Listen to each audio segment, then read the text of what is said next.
देखिए, प्रकाश वाले पार्ट के अंदर अपन आसानी से सारी चीज़ों को समझ सकें, उसके लिए कुछ चीज़ें अपन पहले से जान लेते हैं। आपने इस तरह के कांच देखे होंगे, एक बार स्क्रीन पे देखो ध्यान से, यहाँ पे स्क्रीन पे देखो, ये इधर वाले जो नज़र आ रहे हैं, सबको दिख रहे हैं? ये जो नज़र आ रहे हैं इनको कहते हैं दर्पण। क्या कहते हैं? दर्पण। दर्पण, मिरर। और ये जो नज़र आ रहे हैं ये दर्पण नहीं है, ये जो दिख रहे हैं ना, ये दर्पण नहीं है, ये इनको कहते हैं लेंस। क्या कहते हैं? लेंस। लेंस। अब ये अलग अलग, इनको जब आप छुओगे ना तो आपको पता लगेगा ये वाला किनारों से तो मोटा है, बीच में से पतला है। जब आप इसको छू के देखोगे तो आपको पता लगेगा ये बीच में से तो मोटा है, किनारों से पतला है ना। अलग अलग तरह के अलग अलग आपको दिखाई देंगे। इसको एक बार स्पर्श करके आप खुद देखना। ये कि यही चीज अगर अपन दर्पण में देखें तो दर्पण में भी आपको दो तरह के नजर आएंगे। कुछ तो ऐसे दिखेंगे जो उभरे हुए हैं। अब आपने 3 दर्पण ले रहा हूं, इसमें इसको अगर आप छुओगे देखोगे तो ये बीच में से उभरा हुआ है, इसको देखोगे तो ये बीच में से थोड़ा अंदर है, इसको देखोगे तो बीच में से समतल है। ठीक है ना। समतल इधर भी मिलेगा जिसमें आर पार दिखाई देता है, समतल उसमें भी मिलेगा जिसमें आर पार दिखाई नहीं देता है। बीच में से पतला, किनारों से मोटा, इनमें दिखाई देगा जिसमें आर पार दिखता है, और इनमें भी वो मिलेगा जिसमें अपने को अपनी शक्ल नजर आती है। विज्ञान की दृष्टि से जब आप इसको पढ़ोगे तो एक को उत्तल दर्पण कहते हैं, एक को अवतल दर्पण कहते हैं, एक को समतल दर्पण कहते हैं। परावर्तक तल इसको कहते हैं। ये जो जिस साइड से आप देखते हो ये इसका परावर्तक तल कहलाता है। क्या कहलाता है? ये इसका परावर्तक तल कहलाएगा। ये परावर्तक तल इसलिए कहलाता है क्योंकि जब इस पर प्रकाश गिरता है ना तो वो प्रकाश इससे टकराने के पश्चात परावर्तित हो जाता है, इसलिए इसको परावर्तक तल कहते हैं। इसके पीछे की तरफ जो है एक परावर्तक पदार्थ की पॉलिश कर रखी है। क्या कर रखा है? परावर्तक पदार्थ की पॉलिश। इसमें परावर्तक पदार्थ की पॉलिश हो रही है, इसके अंदर परावर्तक पदार्थ की पॉलिश नहीं हो रही। तो इसमें जब प्रकाश इधर से जाता है तो वो दूसरी साइड में निकल जाता है। इसमें भी ऐसा ही होगा और इसमें भी ऐसा ही होगा। ये तीनों अलग अलग तरह के हैं। अब एक बहुत बड़ी बात यह है जो अपने को पढ़नी है, इसको अपन ने बीच में से पतला और किनारों से मोटा कर दिया है ना। अवतल लेंस कहते हैं इसको। क्या कहते हैं? अवतल लेंस कहते हैं क्योंकि बीच में से तो पतला और किनारों से मोटा है। ये एक कांच की सिल्ली है और समतल है, और ये बीच में से मोटा है और किनारों से पतला है, इसको उत्तल लेंस कहते हैं। मेरा प्रश्न यह है कि प्रकाश की किरण जब इसके इस साइड से डालेंगे तो दूसरी साइड से निकलेगी, तो इन तीनों में क्या अंतर होगा? इसको तो बीच में से पतला कर दिया, इसमें प्रकाश की किरण डालते हैं तो क्या होगा? ये समतल है, इसमें प्रकाश की किरण डालते हैं तो क्या होगा? और ये उत्तल है, बीच में से मोटा, इसमें प्रकाश की किरण डालते हैं तो क्या होगा? ठीक है। ये इस पार्ट के अंदर यही चीजें अपने को पढ़नी है। ये कि यही बात अपन इन लेंसों की दर्पण के लिए पढ़ेंगे। मैंने आपको कह दिया एक का तो उभरा हुआ भाग है, एक का अंदर दसा हुआ है, एक समतल है। अब इसमें प्रकाश आर पार तो होता ही नहीं है, आर पार नहीं होता। जब आर पार नहीं होता है तो प्रकाश जब इस पर डालेंगे तो वो टकरा कर वापस आएगा। जब टकरा कर वापस आएगा तो इसमें टकरा कर वापस किस तरीके से आएगा? ये समतल वाला है। इसमें टकरा कर वापस किस तरीके से आएगा? इसमें बीच वाला भाग अंदर दसा हुआ है, और इसमें टकरा कर वापस कैसे आएगा? इसमें बीच वाला भाग उभरा हुआ है। ठीक है। ये तो बहुत सारी बातें हो गई। सबसे पहले मैं आपको ये समतल दर्पण के बारे में पढ़ाता हूँ। इसके बारे में, दर्पण के बारे में। ये समतल दर्पण है। ये समतल दर्पण अपन इस तरीके से रख देते हैं, रख दिया। ये रखने के बाद में प्रकाश की किरण जब इसके ऊपर डालते हैं आप ऐसे, यदि प्रकाश की किरण, जैसे मान लीजिए ये प्रकाश की किरण है और यहाँ से मैं टॉर्च को ऑन करता हूँ, तो वो प्रकाश ऐसे जाएगा। ऐसे जाने के बाद में इससे टकराएगा। टकराने के पश्चात वो वापस इसी दिशा में आएगा। वापस इसी दिशा में आने को प्रकाश का परावर्तन कहते हैं। क्या कहते हैं? प्रकाश का परावर्तन। प्रकाश का परावर्तन कहते हैं। ये कांच में गया ही नहीं, प्रकाश केवल वायु में ही रहता है, तो वो गया वायु से और टकराकर वापस किस में आ गया? वायु में आ गया। अब इसको समझना, परीक्षा के अंदर आता है प्रकाश के परावर्तन के नियम समझेगी। क्या आता है? प्रकाश के परावर्तन के नियम समझेगी। प्रकाश के परावर्तन के नियम समझेगी। तो आप एक काम करना, एक ऐसे लाइन खींच देना, जैसे आपने ये लाइन खींच दी, एक लाइन खींच दी, ठीक है। अब यहाँ पे अपन एक समतल दर्पण बनाया। आपने क्या बनाया? समतल दर्पण इस तरीके का होता है। तो इस समतल दर्पण के इस साइड को ये परावर्तक पदार्थ की पॉलिश कर रखी है। तो इसमें परावर्तक पदार्थ की पॉलिश को बताने के लिए हम यहाँ पे पीछे में इस तरह का निशान बना देता हूँ, ठीक है। तो आप समझ जाना कि ये है पीछे, तो परावर्तक पदार्थ की पॉलिश हो रही है, इसका मतलब यह है समतल दर्पण हो गया। क्या हो गया? समतल दर्पण। ये इसको समतल दर्पण को बताने का तरीका हो गया। ये इधर तो प्रकाश परावर्तित होगा और उधर ये पीछे वाला भाग बना दिया, ठीक है। ये बन गया। अब हम क्या करेंगे? प्रकाश की किरण को डालेंगे। उससे पहले मैं यहाँ पे 90 डिग्री का एक कोण बना रहा हूँ। इस 90 डिग्री के कोण को आप कहोगे अभिलंब। क्या कहोगे? अभिलंब। ये मैंने एक अभिलंब बना दिया। ये अभिलंब क्यों बनाया, जो अभी देखना आपको पता लगेगा। अब ये समतल दर्पण में वापस यहाँ पे रखता हूँ, रख दिया। अब प्रकाश की किरण को यदि यहाँ से चलाते हैं, ये पेन दिख रहा है, प्रकाश की किरण को इस तरीके से इस समतल दर्पण पर आपतित करते हैं, तो यह समतल दर्पण इस प्रकाश की किरण को, इधर ध्यान दो बेटा, समतल दर्पण वापस परावर्तित करेगा। तो अब ये परावर्तित किस दिशा में करेगा? तो निश्चित रूप से ये परावर्तित इस तरीके से करेगा। ये दो पेन मैंने रखे हैं ना, आप समझ जाना कि प्रकाश की किरण इधर से यूं जाएगी तो वापस इस तरीके से आएगी। लेकिन इसको अगर अपन यहां बनाना चाहें, तो अगर प्रकाश की किरण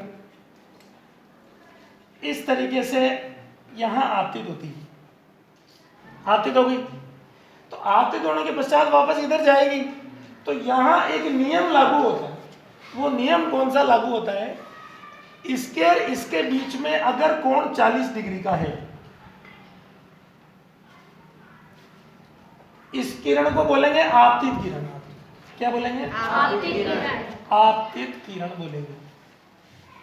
और इसको क्या बोला आपने? इसको बोला आपने अभिलंब। ये तो हो गया अभिलंब और ये हो गई आपतित किरण। आपतित किरण और अभिलंब के बीच में कोण कितना? 40 डिग्री का कोण।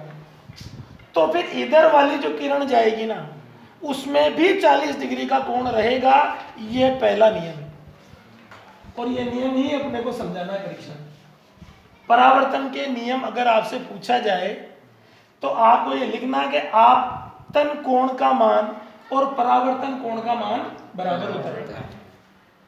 इसका मतलब ये किरण इधर जो जाएगी ना, जैसे ये किरण इधर जा रही है, तो फिर ये वाला कोण जो है ये भी 40 डिग्री ही होगा।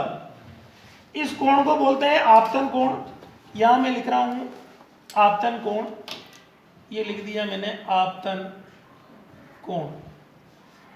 और ये है परावर्तन कोण, परावर्तन कोण, ठीक है। आपतन कोण अगर आप 40 डिग्री का लोगे तो फिर परावर्तन कोण कितना होगा? 40 डिग्री का। आपतन कोण का मान यदि 35 डिग्री का होगा तो परावर्तन कोण का मान 35 डिग्री होगा। आपतन कोण का मान यदि आपने 60 डिग्री लिया तो परावर्तन कोण का मान 60 डिग्री 60 डिग्री होगा। यानी कि यहाँ आप 40 डिग्री से ले जा रहे हो या 35 डिग्री से ले जा रहे हो या 60 डिग्री से प्रकाश की किरण को इस पर डाल रहे हो, तो उसी हिसाब से इधर परावर्तन कोण भी उतना ही रहेगा। तो आपका पहला नियम क्या हो गया, आपतन कोण का मान और परावर्तन कोण का मान बराबर होगा। क्या लिखोगे, आपतन कोण का मान और परावर्तन कोण का मान बराबर है। बराबर होता है, यही नियम।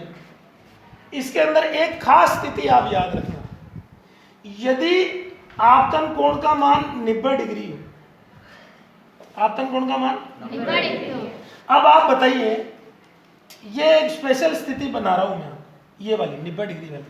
अगर ये मान लीजिए समतल दर्पण है और अपन इस किरण को 40 पे ले जा रहे हैं और अगर इसको अपन 90 पे ले जाएं तो फिर वो परावर्तित किरण किधर जाएगी। अगर प्रकाश किरण यूं डाल दें तो टकराने के पश्चात वो किरण किधर जाएगी।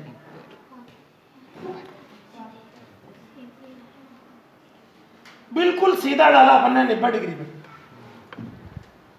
90 डिग्री पे डालने का मतलब ये हुआ, वो जो अभिलंब है ना, अभिलंब के और परावर्तित किरण के अपवर्तित किरण के बीच में कोण ही 0 डिग्री, अभिलंब के ऊपर से जाएगी तो फिर वो उसी दिशा में वापस आएगी, उसी दिशा में वापस आएगी। इसका मतलब आपतन कोण का मान 0 डिग्री हो, आपतन कोण का मान 0 डिग्री होगा। 0 डिग्री यदि है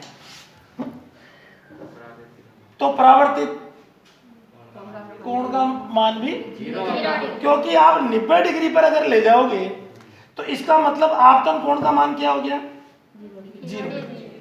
अगर प्रकाश की किरण 90 डिग्री पर आपतित हो रही है, इस पर 90 डिग्री पर आपतित हो रही है, तो आप समझ जाना कि आपतन कोण 0 डिग्री, और आपतन कोण अगर 0 डिग्री है तो परावर्तन कोण भी 0 डिग्री होगा। ये पहला नियम हो गया। और इसका दूसरा नियम है कि अपन ये जो प्रयोग कर रहे हैं ये बिल्कुल एक समतल कागज पर कर रहे हैं, तो यहाँ आपतित किरण और ये परावर्तित किरण और ये अभिलंब सब एक ही तल में है ना, सब ऐसा थोड़ी हो रहा है अभिलंब अपन ने यूं ऊपर बनाया हो, सब अपन ने इस कागज पर बना रखा है। तो आपके एक और नियम ये हो गया, इस किरण को बोलते हैं परावर्तित किरण। क्या बोलते हैं, ये जो जा रही है इसको बोलते हैं परावर्तित किरण, इसको परावर्तित किरण बोलते हैं। तो यहां मैं नंबर डाल रहा हूं, नंबर 1, नंबर 2 और नंबर 3 है। आपतित किरण, अभिलंब और परावर्तित किरण तीनों एक ही तल में होते हैं, ये दूसरा नियम है। पहला नियम तो बोला आपने, आपतन कोण का मान परावर्तन कोण का मान बराबर होता है। आपतन कोण का मान और परावर्तन कोण का मान बराबर होगा। और यहां आप बोलना कि यह आपतित किरण है ना, अभिलंब और परावर्तित किरण एक ही तल में स्थित होती है। ये एक बहुत बड़ा शुरुआत का जो एक टॉपिक है वो खत्म हो। परावर्तन किसे कहते हैं, तो इसी से ही परिभाषा बनेगी। जब समतल दर्पण पर किसी एक माध्यम से प्रकाश की किरण आपतित होती है, एक माध्यम इसलिए बोला कि यह माध्यम वायु है, वो प्रकाश की किरण जो जा रही है वो किससे जा रही है। जब कोई समतल दर्पण पर प्रकाश की किरण किसी एक माध्यम से आपतित होती है तो वापस उसी माध्यम में परावर्तित हो जाती है, वापस उसी माध्यम में परावर्तित हो जाती है। उसी माध्यम में परावर्तित हो जाती है, इसलिए इसको परावर्तन कहते हैं। यदि आप अपवर्तन पढ़ोगे ना तो अपवर्तन के अंदर फिर अपने को ये दर्पण काम में नहीं लेना है। दर्पण के अपवर्तन अगर आपको पढ़ना है तो आपको ये लेंस काम में लेने पड़ेंगे, और वो काम में लेना पड़ेगा जिसमें प्रकाश की किरण आर पार जाती है। तो आर पार तो इनमें जाएगी, तो इनके अंदर तो आप शब्द काम में लोगे अपवर्तन होता है, और इनमें शब्द काम में लोगे परावर्तन होता है। इसमें तो परावर्तन होगा सब में, और इनमें क्या होगा? अब अपवर्तन की परिभाषा भी आप आसानी से याद कर सकते हो। जब प्रकाश की किरण, इसमें क्या होगा, जैसे अपवर्तन पढ़ते हैं, तो अपवर्तन पढ़े हैं तो समझना, जैसे ये कांच की सिल्ली, इस कांच की सिल्ली के चारों तरफ मैं एक लाइन खींच देता हूं, ये कांच की सिल्ली हो। हमें ये देखना है कि इसमें से प्रकाश की किरण कैसे जाती है, यही तो देखना है। तो अब हमने क्या किया कि ये तो कांच की सिल्ली बना दी, ये कांच की सिल्ली, इसके चारों तरफ आप ABCD लिख देना। अब आप एक आपतन कोण बनाओ, क्योंकि आपतन कोण तो अपन यहां भी बना रहे थे, आपतन कोण बना दिया। आपतन कोण बनाने के बाद में अपन ने देखा कि परावर्तन कोण कितना होता है। तो यहाँ समतल दर्पण में तो अपने को ये पता लगा कि जितना आपतन कोण होता है उतना ही परावर्तन। लेकिन अपन अब यही प्रयोग अपवर्तन में करते हैं, ठीक है, कांच की सिल्ली के साथ प्रयोग करते हैं। तो अगर आप इसमें भी इस तरीके से आप एक अभिलंब बनाओगे, जैसे ये अभिलंब बना दिया अभिलंब, ये अभिलंब बनाने के बाद में यहां मैंने एक किरण बना दी, जो मान लीजिए थोड़ी देर के लिए कि 40 डिग्री का कोण, इसके बीच में कितना लिया अपने? 40 डिग्री का ले लिया, ठीक है। और अब अपन इधर से कांच की सिल्ली को वापस रख दिया, और इस लाइन को अपन इस साइड से देखेंगे। अब ये लाइन तो इस साइड से दिखेगी नहीं दिखेगी ना, तो उसको देखने के लिए यहाँ पे 3 आलपिन लगा देंगे, 1 2 और 3 आलपिन यहाँ पे लगा देंगे। और 3 आलपिन यहाँ पे लगाने के बाद में उन तीनों आलपिनों को दूसरी साइड से देखेंगे। जब दूसरी साइड से देखेंगे, इन तीनों की साइड में 3 आलपिने और लगाते हैं अपन मन से, जो आपको दिखेगा इधर से देखने पर पता लगेगा कि इसी की सीध में। तो फिर अपन देखेंगे तो ये आपको ये 3 लाइनें इस तरह से नजर आएगी, और ये मिल गया, इस तरह से मिलती हुई नजर आएगी। जब आप कांच की सिल्ली हटाओगे तो आपको पता लगेगा कि ये लाइनें तो इस तरह से कैसे दिख रही, ये तो सीध में तो है ही। इसका मतलब ये हुआ, इधर से जब अपन देख रहे थे उस समय यहां से यहां तो प्रकाश की किरण सीधी गई, इसके अंदर प्रकाश की किरण का मार्ग ये रहा, इसके अंदर प्रकाश की किरण का मार्ग ये रहा, और इधर जाने के बाद में वापस ये अलग होगी। अब आप इस जगह की चर्चा करना, इस जगह की चर्चा करना, और इस जगह की चर्चा करना। जैसे आप उधर से प्रकाश की किरण आ रही है, देखो ये प्रकाश की किरण आ रही है, ये प्रकाश की किरण आ रही है, ये प्रकाश की किरण आ रही है, ठीक है ना। तो जब प्रकाश की किरण वायु से कांच में आ रही है तो मुड़ गई, कांच से वायु में आ रही है तब भी मुड़ गई। यही अपने को समझना है, इस मुड़ने को ही अपवर्तन कहते हैं, मुड़ने को ही अपवर्तन कहते हैं। अब यहाँ के मुड़ने में यहाँ के मुड़ने में अंतर है, यहाँ के अड़ने में यहाँ के अड़ने में मुड़ने में अंतर क्यों है? अभिलंब खींचेंगे तो अपने को पता लगे। अभिलंब अपन खींचते ही इसलिए है ताकि अपने को पता लगे कि अभिलंब इसलिए खींचा ताकि पता लगे कि कोण कितना है। यहाँ भी अभिलंब इसलिए खींचा ताकि इधर का पता लगे कि कोण कितना है। अब यहाँ आप 40 डिग्री का अगर कर रहे हो तो यहाँ का कोण जो है 40 डिग्री नहीं आएगा, यहाँ का कोण 40 डिग्री नहीं आएगा। यहाँ ये कोण कम हो गया, ये कोण कम हो गया। इस चित्र को देखने से पता लग रहा है कि यह किरण जो है, इस किरण को अपवर्तित किरण कहेंगे, क्योंकि जब किरण ये मुड़ जाती है ना तो इस घटना को अपवर्तन कहते हैं, और जब किरण टकराकर वापस आती है तो इस घटना को परावर्तन कहते हैं। जब किरण टकराकर वापस आती है उस घटना को परावर्तन कहते हैं, और जब किरण मुड़ जाती है उसे अपवर्तन कहते हैं। अब इसकी परिभाषा जो आप परीक्षा में लिखोगे वो ये लिखोगे कि जब प्रकाश की किरण एक माध्यम से दूसरे माध्यम में प्रवेश करती है। ऐसा अपन इसलिए लिख रहे हैं क्योंकि प्रकाश की किरण यहाँ तो है वायु में और इधर है कांच में, इसीलिए ऐसा लिख रहे हैं कि जब प्रकाश की किरण एक माध्यम से दूसरे माध्यम में प्रवेश करती है तो वह दोनों माध्यमों को, ये जो पृथक करने वाला तल है वहां से मुड़ जाता है। ये मुड़ना यहाँ भी हो रहा है, यहाँ मुड़ना यहाँ भी हो रहा है। इन दोनों मुड़ने में अंतर करेंगे, दोनों मुड़ने में अपन अंतर करेंगे। जैसे प्रकाश की किरण अगर वायु से कांच में जा रही है तब क्या हो रहा है, और कांच से वापस वायु में आ रही है तो क्या हो रहा है। तो यहां देखिए वायु से कांच में आ रही है तब तो ये अभिलंब की ओर मुड़ गई, इस लाइन को अभिलंब कह रहे हैं। तो वायु से जब प्रकाश की किरण कांच में आ रही है तो ये है अभिलंब की ओर मुड़ गई। मैं एक लाइन खींचता हूं, अगर ये सीधी जाती है ना किरण तो इस तरीके से जाती है, तो ये तो सीधी तो गई ही नहीं, ये किधर मुड़ गई, अभिलंब की ओर मुड़ गई। तो ये लाइन याद रखना, जब प्रकाश की किरण वायु से कांच में जाती है तो अभिलंब की ओर मुड़ जाती है। अब इसको देखकर आप ये समझ में आ रहा होगा यहाँ क्या हुआ जो बताओ, कांच से जब वायु में जा रही है तो क्या हो रहा है, अभिलंब से दूर हट जाती हैं। ये तो अभिलंब से दूर हट गई, तो यहाँ ये कोण बड़ा हो गया, अपवर्तन कोण बड़ा हो गया। इस कोण को तो आप आपतन कोण कहोगे। आपतित किरण और अभिलंब के बीच में जो कोण बनता है वो आपतन कोण है। आपतित किरण और अभिलंब के बीच में बनने वाले कोण को तो आपने अपवर्तन कोण बोल दिया। अभिलंब और अपवर्तित किरण के बीच में बनने वाले कोण को आप कहोगे अपवर्तन कोण, ठीक है।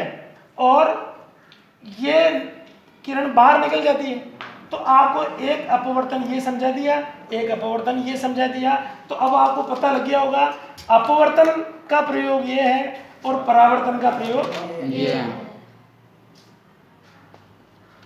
ठीक है। इसके अंदर भी अपवर्तन के नियम अपन पढ़ेंगे। उसके अंदर है आपतन कोण और अपवर्तित कोण का अनुपात स्थिरांक होता है। आप इस प्रयोग को अगर 4 बार करोगे तो इन दोनों का जो अनुपात है वो एक ही है। ये एक नियम हो गया, ठीक है। तो ये हो गया अपवर्तन और ये हो गया परावर्तन। तो परावर्तन के नियम अच्छी तरह से याद हो जाएंगे। कितने नियम है, 2। एक नियम तो कोणों को लेकर है, दोनों कोण बराबर बता दें, और एक नियम है कि ये अभिलंब आपतित किरण और परावर्तित किरण एक ही तरह, ठीक है। ये जब पढ़ोगे तो यहाँ परावर्तित किरण याद रखना, ये जब पढ़ोगे तो यहाँ अपवर्तित किरण याद रखना, क्योंकि परावर्तित किरण तो परावर्तित होकर वापस आ जाती है और अपवर्तित किरण वापस नहीं आती है, ये मुड़ती है। इधर से आएगी ना, ये मुड़ जाती है, इसको अपवर्तित किरण कहते हैं, ठीक है। तो इस प्रकार के जो ये लेंस होते हैं ये सूक्ष्मदर्शी, सरल सूक्ष्मदर्शी कहते हैं। इस लेंस को अगर आप स्पर्श करके देखोगे तो ये किनारों से तो पतला है, बीच में से मोटा होता है। तो इसमें से जो देखते हैं वो इसका दिखाई देने वाला जो है भाग है वो अत्यधिक आवर्धित हो जाता है। ये इसका उपयोग, इस लेंस का उपयोग अच्छे तरीके से करने के लिए ऐसा अपन ने किया विज्ञान में, ठीक है। और ऐसा का ऐसा ही ये अवतल वाला है ना, ये अवतल वाले जो लेंस होते हैं बीच में से, इसके अंदर जो है प्रकाश की किरण को भेजेंगे तो क्या होगा ये अपन अलग पढ़ेंगे, ठीक है।